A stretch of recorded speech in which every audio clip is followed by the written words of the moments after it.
बार की बात है। जादूपुर नाम के एक गांव में करतब दिखाती एक औरत एक रेड्डी के लिए गांव में आती है। आइए आइए मेहरबान कदरदान, खाइए रोहड़ा के ताजे ताजे केले। कभी खाए नहीं होंगे ऐसे केले। पीले पीले केले खाइए। ये कहकर रोहड़ा हाथों में 4 केले लिए उन्हें सर्कल में जोर जोर से हवा में उछालती हुई करतब दिखाती है, जिसे देखकर आसपास के सारे बच्चे अपने अपने मम्मी पापा से उस औरत के पास जाने की जिद करने लग जाते हैं। पापा, ऐसा तो सर्कस में बॉल से होता है ना, ये आंटी तो केले से कर रही है। चलिए ना पापा, देखते हैं। रोहड़ा एक पतली सी तार पर चलती हुई केलों से करतब दिखाती है। आते जाते सभी लोग बाहर रुककर उसके करतब देखते हैं और वाह वाही करते नहीं थकते। जैसे ही एक आदमी पास आकर उसे पैसे देने लग जाता है, तब वो कहती है, अरे नहीं नहीं साहब, मैं करतब तो बच्चों के मन को बहलाने के लिए करती हूँ। धंधा तो मेरा केले का है। पीछे देखो मेरी रिड्डी, जो भी मेरे केले खाएगा मेरी तरह चुस्त दुरुस्त और तंदुरुस्त हो जाएगा। पता चलता है क्या कि मेरी उम्र 55 की है।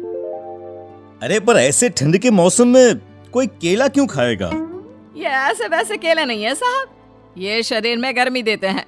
ठंड को दूर भगाए जो भी रोहिणा के केले खाए।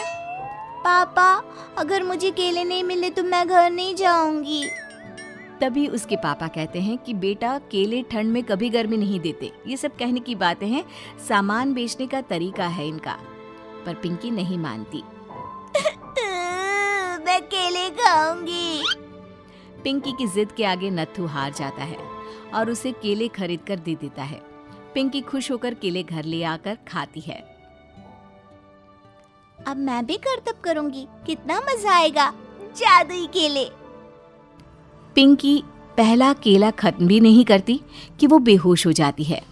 दूसरे केले से एक काला धुआं आता है और रोहड़ा चुड़ैल बनकर बाहर निकल आती है। मेरे भूतिया केले बच्चे न खाए, ऐसा हो ही नहीं सकता। जादूपुर वालों, कब तक बचोगे? आ गई हूँ मैं रोहड़ा, जिसका कोई नहीं कर सकता सामना। रोहड़ा पिंकी को गोद में उठाकर काले धुएं में कहीं गायब हो जाती है। शाम के वक्त नत्थू घर लौटता है और पिंकी को घर में ना पाकर उसकी माँ से कहता है, माँ पिंकी कहाँ है? अरे बेटा, उसे तो तू सुबह करतब दिखाने ले गया था ना, फिर कहाँ वापस आए तुम दोनों? मुझे लगा तू उसे अपने साथ मंडी ले गया होगा। हे भगवान, मेरी बच्ची कहाँ गई? मैं उसे घर ही तो छोड़कर गया था माँ। नत्थू गांव के घर कोने में अपनी बेटी को ढूंढता है, पर उसे वो कहीं नहीं मिलती। परेशान होकर आके रो रो कर नत्थू हिम्मत हार कर घर लौट आता है। अगली सुबह रोहड़ा फिर से करतब दिखाने आती है और इस बार पिंकी की तरह रोनी केले खरीद लेता है।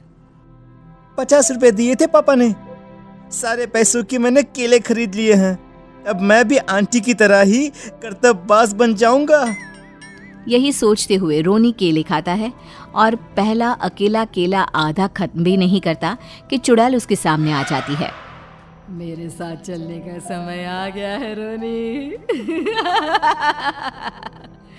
ये तो बस शुरुआत है। अब इस गांव के सारे बच्चे धीरे धीरे मेरे कब्जे में होंगे, एक बच्चा भी नहीं बचेगा। ये कहकर रोनी को गोद में लेकर काले धुएं में अदृश्य हो जाती है। इसके बाद हर रोज गांव में से कोई ना कोई बच्चा गायब होता, पर ऐसा क्यों हो रहा है किसी को भी समझ में नहीं आ पा रहा था। रोज की तरह अपनी बेटी पिंकी की तलाश में नत्थू गांव के एक तालाब के पास बैठा रो रहा था। कहाँ गई मेरी पिंकी? शकुंतला के जाने के बाद एक वही तो मेरा सहारा थी। अरे उसकी आत्मा कोस रही होगी मुझे कि मैं अपनी बच्ची को संभाल भी नहीं पाया। नत्थू ये कहता हुआ रो ही रहा था कि तभी तालाब में से उसे शकुंतला की आवाज सुनाई देती है। कहाँ थी तुम शकुंतला? हमारी बच्ची और सारे गायब हुए बच्चे रोहड़ा के कब्जे में हैं। वो बच्चों को जो केले देती है उससे बच्चे बेहोश हो जाते हैं और उसके कब्जे में आ जाते हैं और वो उन्हें ले जाकर काली दुनिया में ले जाती है। पर वो ऐसा क्यों कर रही है? ये मैं नहीं जानती, पर उस दुनिया का रास्ता मैं आपको बता सकती हूँ। जहाँ ये नदी खत्म होती है वहाँ एक केले का पेड़ है, उसके नीचे एक दरवाजा है, वहीं से रास्ता जाता है उस दुनिया का। ये कहकर शकुंतला की आत्मा गायब हो जाती है। गांव के सभी लोग झुंड बनाकर उसी रास्ते से काली दुनिया में चले जाते हैं और वहां देखते हैं कि सारे बच्चे वहां काम कर रहे थे। पापा मुझे ले चलो यहाँ से। पापा पापा। सभी बच्चे अपने मम्मी पापा से लिपट जाते हैं। तो तुम लोग यहाँ तक आ गए? क्यों हमारे बच्चों को पकड़ लिया तूने? तुझे शिकार ही बनाना है तो ले, हम सब आ गए हैं, हमें खा ले। नहीं, मुझे बच्चे चाहिए, मेरे बच्चे के बदले तुम लोगों के बच्चे। क्या मतलब? मैं इसी गांव में रहने वाली एक औरत थी। केले की चोरी के इल्जाम में मेरे बेटे को गांव वालों ने इतना मारा कि वो मर गया। उसी दिन मैंने ठान लिया कि गांव वालों का भी वही हाल करूंगी। कुछ दिन बाद बेटे के चले जाने के दुख में मैं भी मर गई और मेरी भटकती आत्मा एक चुड़ैल बन गई। और फिर मैंने बदला लिया तुम सबके बच्चे छीनकर। बर्दाश्त नहीं कर पाए ना, सोचो मुझ पर क्या बीती होगी। हमें माफ कर दो रोना, पता नहीं ये किसकी गलती थी पर हम सभी माफी मांगते हैं। हमारी खुशियाँ लौटा दो, तुम भी तो एक माँ हो।